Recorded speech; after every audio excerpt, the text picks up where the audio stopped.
Bonjour à tous, je suis Critique Masqué et avant de dire au revoir à la série Game of Thrones, cette série Game of Thrones que j'ai tant aimée, ce soir, il y a le dernier épisode qui sera diffusé et je devrais lui dire adieu, après les spin-offs et tout ça, on en parlera une autre fois.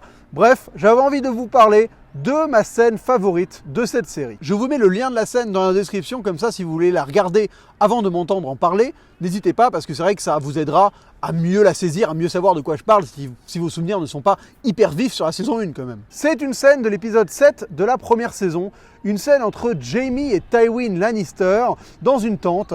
Et c'est pour moi une scène qui représente, à une certaine époque, tout ce que j'ai aimé dans Game of Thrones. Game of Thrones, une série qui a beaucoup changé avec le temps, qui a pour moi vraiment changé à partir de la saison 5 et qui a radicalement changé à partir de la saison 7. Et là, cette séquence de l'épisode 1 me rappelle un peu pourquoi j'avais à ce point-là aimé cette série à l'époque et que je l'aime toujours pour plein d'autres raisons. Mais c'est vrai qu'on ne retrouve pas ce qu'il y a dans cette séquence. C'est une séquence qui dure déjà 4 minutes 47. C'est super long. Une séquence de dialogue de quasi 5 minutes entre deux personnages. Je pense qu'il n'y en a pas eu d'aussi longue depuis pas mal de temps dans Game of Thrones. Et peut-être que sur le papier, cette séquence peut paraître toute conne. Et pourtant, je la trouve magistrale pour plusieurs raisons. Et c'est ce que je vais détailler dans cette petite vidéo. La première chose, c'est ce qui se dit. On a un père qui parle à son fils et qui lui explique littéralement la vie. Dans cette séquence, Tywin explique énormément de choses à Jaime. Au départ, ça part d'une situation concrète, d'un problème qu'il faut régler, le fait qu'il faut aller récupérer Tyrion, qui s'est fait capturer par Catelyn Stark, et aussi le fait que Ned Stark n'est pas mort alors qu'il faudrait qu'il soit mort. Et pour régler cette situation, on va partir dans une description de l'idéologie de Tywin et de fondamentalement comment il perçoit le monde. Et c'est une séquence qui en dit tellement sur ce personnage de Tywin qui était potentiellement un des meilleurs personnages de la série. Il a vraiment pas mal de phrases dans cette séquence qui pour moi sont hyper marquantes, symptomatiques de qui il est et il arrive parfaitement à résumer cet homme. Tywin, il a toute une tirade dans cette séquence où il explique que tout le monde va mourir, que la mère de Jaime est morte, que lui va mourir, que Jaime, que Cersei, que Tyrion vont bien finir par mourir, mais ce qui restera, c'est le nom des Lannister.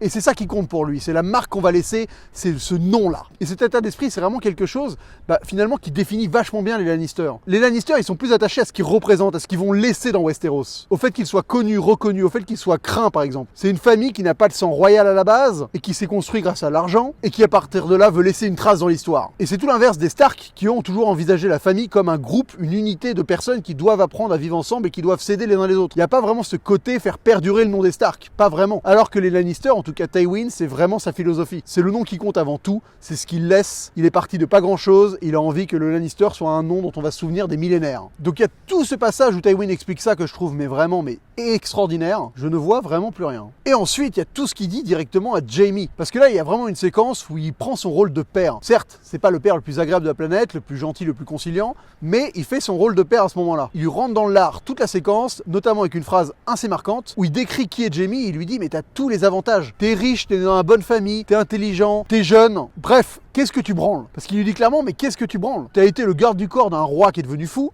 t'as été un autre garde du corps d'un roi qui était un ivrogne. C'est important maintenant que tu deviennes quelqu'un d'important, que tu deviennes qui t'es supposé être. » Et il a cette fin de phrase où il dit pas dans un an, pas dans un mois, pas dans une semaine, pas demain, maintenant. Je te donne une mission et tu vas l'effectuer et tu vas me rendre fier. Tu vas me montrer de quoi t'es capable. Et c'est franchement une des séquences qui, à mon avis, a vraiment façonné le personnage de Jaime. Je pense que dans tout Game of Thrones, c'est une des conversations avec son père les plus importantes. Mais vraiment, ce qui fait que je retiens cette séquence, et c'est potentiellement ce qui m'avait le plus marqué à l'époque, c'est ce que fait Tywin durant toute cette conversation. Tywin, durant toute cette conversation, il dépece un cerf. Et ça, c'était symptomatique de Game of Thrones à ses débuts. Ils n'avaient pas les moyens d'aujourd'hui pour nous montrer des batailles extraordinaires, pour nous montrer des armées entières, même peut-être pour nous montrer des villes moyenâgeuses. Par contre, ils avaient toujours assez d'intelligence pour réussir à nous immerger dans ce monde, à nous plonger dans cette époque par des petits détails, et justement, par un acteur qui pendant toute une séquence va dépecer un cerf. Et c'est tellement bien fait, il y a cette dépouille qui est là sur la table, il lui ouvre le bide, il lui sort les intestins, tu te dis que déjà il y a un travail de maquillage qui est magnifique pour réussir à recréer un cerf comme ça, qu'on est capable, dans lequel il y a des intestins et tout quoi. Et après il va jusqu'à lui découper la peau et la retourner, tu vois l'intérieur du cerf,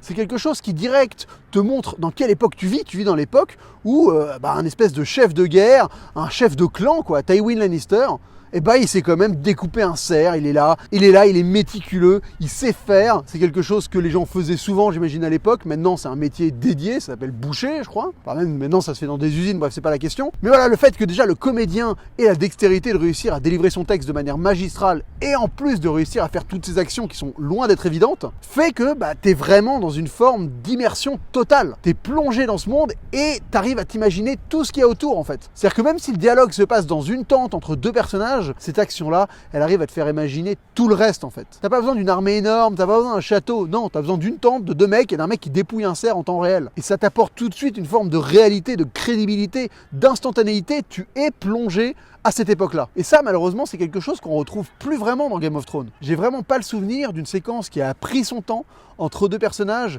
qui a abordé mais beaucoup de sujets, parce que cette séquence, là, je vous en ai parlé de quelques-uns, mais elle aborde énormément de sujets, et pas uniquement des trames, justement. Ils font avancer la trame de l'épisode dans cette séquence, oui, parce qu'ils prennent une décision importante. Ils envoient Jaime avec une armée pour réussir à récupérer Tyrion. Donc c'est une séquence qui est importante pour l'histoire, mais au-delà de ça, c'est une séquence qui laisse vivre les personnages, qui nous permettent de les comprendre. C'est franchement une séquence qui m'a permis d'aimer Tywin Lannister, parce que j'ai compris qui était ce monsieur, alors que normalement, t'es supposé le détester. Mais le fait de laisser 5 minutes de dialogue entre deux personnages qui sont quasiment les antagonistes à ce moment-là, fait que même si c'est des antagonistes, tu les apprécies. Et ça, c'est sûr que c'est ce qui manque maintenant. Il y a eu une bribe de ça, honnêtement, dans la saison 8, dans l'épisode 2, quand ils sont tous autour du feu. Il y a une bribe de cet esprit-là, oui. On est de nouveau avec une séquence qui prend son temps, qui a pas vraiment de but, qui est juste là pour faire vivre les personnages au coin du feu. Il y a une chanson, il y a Brienne qui est fait chevalier, voilà. C'est des espèces de petits instants comme ça qui font que on s'intéresse aux personnages et on apprend à les aimer. Mais maintenant, c'est devenu super rare. On prend plus 5 minutes pour deux personnages. C'est vraiment plus le cas. Et ça, c'était le luxe du début de série. Parce que la série avait le temps de raconter les choses, parce que c'était pas encore installé, parce qu'il fallait poser l'univers, et fallait pas juste faire avancer les trames. Et donc, on avait encore la chance d'avoir des séquences comme ça. Mais honnêtement, ça fait plusieurs saisons qu'il y en a plus. Il y en a plus des séquences comme ça.